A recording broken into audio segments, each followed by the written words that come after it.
주식시장에서 가장 인정받는 투자가 워렌 버핏. 그의 순자산은 올해 1000억 달러를 돌파했는데요. 도대체 100조를 벌려면 어느 정도의 수익을 내야 할까요? 매해 두세 배씩은 수익을 내야 할까요? 워렌 버핏에 대한 책은 많지만 그가 투자한 종목들이나 수익률, 투자 철학에 대해서만 초점을 맞출 뿐 그가 주식 투자를 한 기간에 대해 주목한 책은 거의 없습니다. 투자 기간은 버핏이 100조가 넘는 자산을 보유하게 된 가장 중요한 비결 중 하나입니다. 버핏은 10대 때부터 투자를 시작했고 투자 기간은 무려 70년이 넘습니다. 그리고 그의 자산 100조 중 80조는 60대 중반 이후에 축적된 것이에요. 그의 연평균 수익률은 두세 배가 아니라 22%입니다. 그가 주식 투자로 성공한 보다 근본적인 이유는 무려 수십 년이라는 기간 동안 연평균 22%에 달하는 실적을 일관성 있게 유지했기 때문이지 단기간에 얻어낸 고수익 때문이 아니에요. 지난 1월 NH투자증권이 2020년에 계좌를 개설한 고객들의 연령대별 수익률을 분석해봤는데요. 전 세대와 성별 중에서 20대 남성의 수익률이 가장 낮았습니다. 이유가 뭘까요? 20대 남성의 수익률이 가장 낮았던 이유는 바로 매매 회전율 때문이었습니다. 20대 남성의 수익률은 전 세대를 통틀어 최하위였지만 주식거래 빈도를 뜻하는 회전율은 가장 높았어요. 연구에 의하면 주식시장에서 투자자가 손해를 보게 되는 가장 큰 이유는 매매 회전율 때문입니다. 회전율은 투자자의 수익률과 가장 큰 상관관계를 보이는 요인이에요. 지난해와 달리 올해 주식시장은 7개월 동안 주가가 횡보하고 있는데요. 아마도 많은 분들이 수익이 늘지 않는 자신의 포트폴리오를 보며 이런 생각을 하셨을 겁니다. 내가 뭘 잘못했지? 이러다 한 푼도 못 버는 거 아니야? 그리고 아마도 많은 분들이 이런 결론을 내리셨을 거예요. 종목을 잘못 고른 것 같아. 안 오르는 종목은 팔고 오를 것 같은 종목들로 바꾸자. 하지만 제 경험상 이런 결론은 대부분 최악의 결과로 이어집니다. 주식시장은 다른 분야와 달리 뭔가를 더 열심히 한다고 해서 더 많은 돈을 벌 수 있는 곳이 아니에요. 저는 엔비디아라는 주식을 갖고 있습니다. 이 주식은 지난해 9월 이후 9개월이 넘는 기간 동안 단 한 푼의 추가 수익도 가져다 주지 못했지만 최근 2달 동안 36%의 추가 수익을 가져다 주었습니다.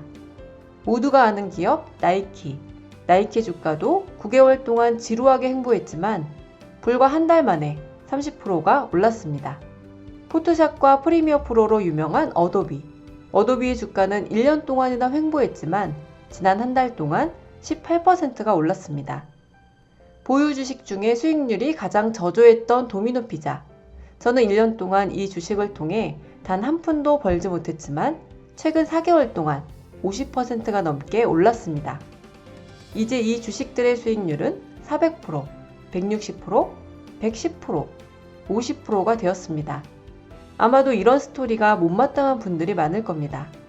주식시장에는 오래 기다려도 아무런 성과가 없는 주식들이 많을 뿐 아니라 대부분의 사람들은 2배 이상의 고수익을 기대하지 연 10%나 연 20%의 수익률을 목표로 하지 않기 때문이에요. 하지만 우리가 잊지 말아야 할 것이 있습니다.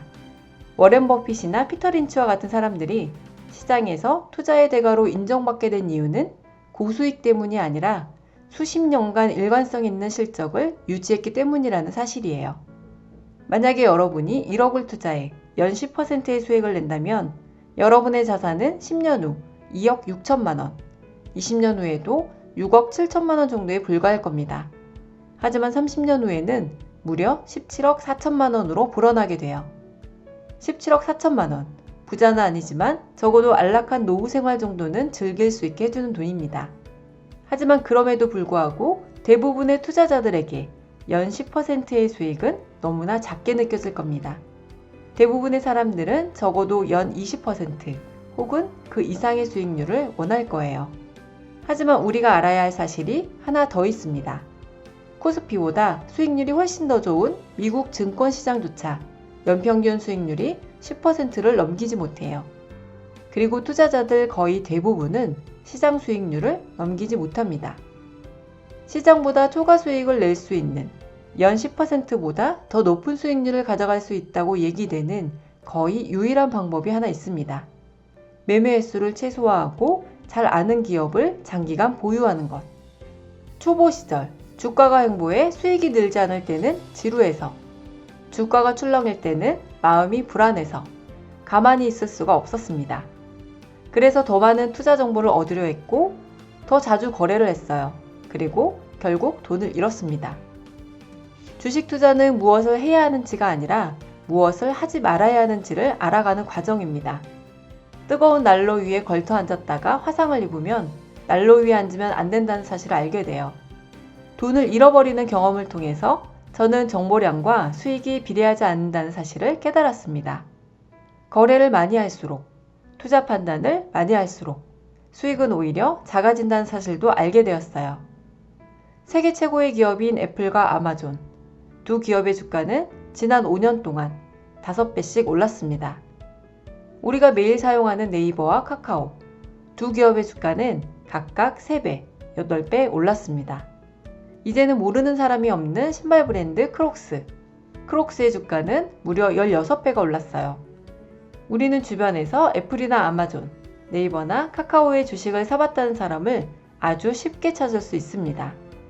하지만 이런 주식들로 5배, 8배, 16배의 수익을 냈다는 사람은 찾아볼 수 없어요. 경험상 단언컨대 주식시장에서 돈을 벌기 위해 필요한 건 정보나 기술이 아니라 인내심입니다. 아무리 머리가 좋고 아무리 아는 게 많아도 인내심이 없으면 절대로 돈을 벌 수 없어요.